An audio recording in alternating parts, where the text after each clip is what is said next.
మాది నెల్లికూరు గ్రామం మండలేటికోట లోపల స్థానిక సంస్థల ఎలక్షన్లు రావడం జరిగింది. ఇంతకుముందు నేను కూడా నా పేరు పులి వెంకన్న. నేను మా పార్టీ కార్యకర్తలందరూ వెంకన్న గారు నువ్వు చాలా నష్టపోయినావు, పార్టీ పరంగా 2 సార్లు 3 సార్లు ఓడిపోయినావు కనుక నువ్వు ఉండుమని డాక్టర్ మురళి నాయక్ గారు కానీ, భరత్ చంద్ర రెడ్డి కానీ, బల్లా నాయక్ గారు అని మమ్మల్ని ఆదేశించడం జరిగింది. వాళ్ళ ఆదేశం ప్రకారంగా కార్యకర్తల అందరినీ కూర్చోబెట్టి మాట్లాడటం జరిగింది. వాళ్ళందరూ కాంగ్రెస్ పార్టీ కార్యకర్తలందరూ ఏకగ్రంగా నన్ను ఉండడం జరిగింది. వాళ్ళ ఆశీస్సుల ప్రకారంగా నేను ఈరోజు ముందుకు పోవడం జరుగుతుంది.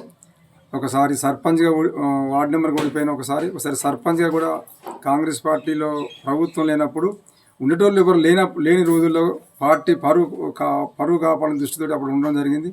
మళ్ళీ ఎంపీటీసీ ఎలక్షన్ కూడా ఉండడం జరిగింది. నేను ఓడిపోయినా కనుక ఇప్పుడు ఈసారి నువ్వు గవర్నమెంట్ వచ్చింది, ప్రభుత్వం ఉన్నది, మనం అన్ని సంక్షేమ పథకాలను చేస్తున్నాం కాబట్టి నువ్వు ఉండు, నీకు అందరూ మేము ఆశీర్వదిస్తాం, నిన్ను గెలిపిస్తాను. ప్రజల ఆశీస్సులు, మన ఎమ్మెల్యే గారి ఆశీస్సులు ఉన్నాయి కాబట్టి వారి ప్రకారంగా నేను ముందు కూడా జరుగుతుంది. దానికి బీఆర్ఎస్ నుంచి మా తమ్ముడైన పులి రామచంద్ర ఉండడం జరుగుతుంది.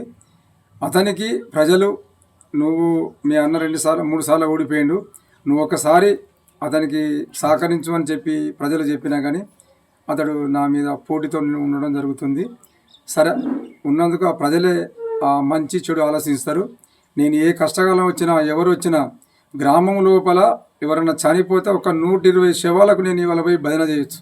నేను పాటలు పాడతా, పద్యాలు పాడతా, అన్ని రకాలు పాడతా. గ్రామాలు ఎవరు చనిపోయినా కానీ ఇట్లా నాకు ఫోన్ చేయగానే ఎంత ఆరోగ్యపరంగా ఎంత ఇబ్బందులున్నా నైట్ మొత్తం ఉండి వాళ్ళ సేవ కోసం నా జీవితం అంకితం చేయడం జరుగుతుంది. ఏ ఆపద వచ్చినా, ఏ సంపద వచ్చినా నేను పోవడం జరుగుతుంది. ఊళ్ళే ఆ ఆశీస్సులు ఉండి నన్ను గెలిపిస్తారని కోరుకుంటూ, అభివృద్ధి నా ఎంత గుర్తు బాల్ గుర్తు కాబట్టి ఆ గుర్తుకు ఓటేసి గెలిపిస్తున్న ఆశిస్తూ, ఊరి లోపల గ్రామంలో ఏ ఇబ్బందులున్నా, సైడ్ కాళ్ళు కానీ, రోడ్లు కానీ, లేకపోతే విద్యుత్ దీపాలు కానీ, వాటర్ ప్రాబ్లం ఉన్నా, ఏ సమస్య ఉన్నా, దోమల సమస్య ఉన్నా, ఏ సమస్య ఉన్నా వారికి అందుబాటులో ఉండి వారి సేవ చేస్తానని చెప్పని నేను కోరుకుంటూ, ప్రజలందరూ అత్యధిక మెజార్టీతోటి నన్ను ఆ బాలు గుర్తుకు ఓటేసి గెలిపిస్తారని వారి ప్రజలందరికీ నా యొక్క పాదాభివందనం చేస్తున్నాను. నేను బీఆర్ఎస్ బలపరిచినటువంటి పుల్లరామచంద్ర అనే అభ్యర్థి. నేను నాకు ఎదురు నిలబడ్డ కాంగ్రెస్ అభ్యర్థి మా యొక్క బ్రదరే. అయినా కూడా రాజకీయంగా ఆయనకు ఎలాంటి అవగాహన లేదు. ఆయన గెలిపించుకున్నా కూడా ఈ ఊరుకు నష్టం జరుగుతుంది. నేను ఇంతకుముందు సామాజిక సేవలు ఎన్నో చేసినాను. ఇక హై స్కూల్లో కూడా మా బాబు పిల్లలకు ఒక 2 లక్షల రూపాయలు ఇచ్చిండు. మోడల్ స్కూల్లో కూడా ఒక 2 లక్షల రూపాయలు ఇచ్చిండు. మన బస్సుర్వా స్కూల్లో కూడా పేదవాళ్ళ పిల్లలు చదువుకుంటానికి కూడా 2 లక్షల రూపాయలు ఇచ్చిండు. ఇట్లాంటి ఎన్నో కార్యక్రమాలు ఉన్నాయి.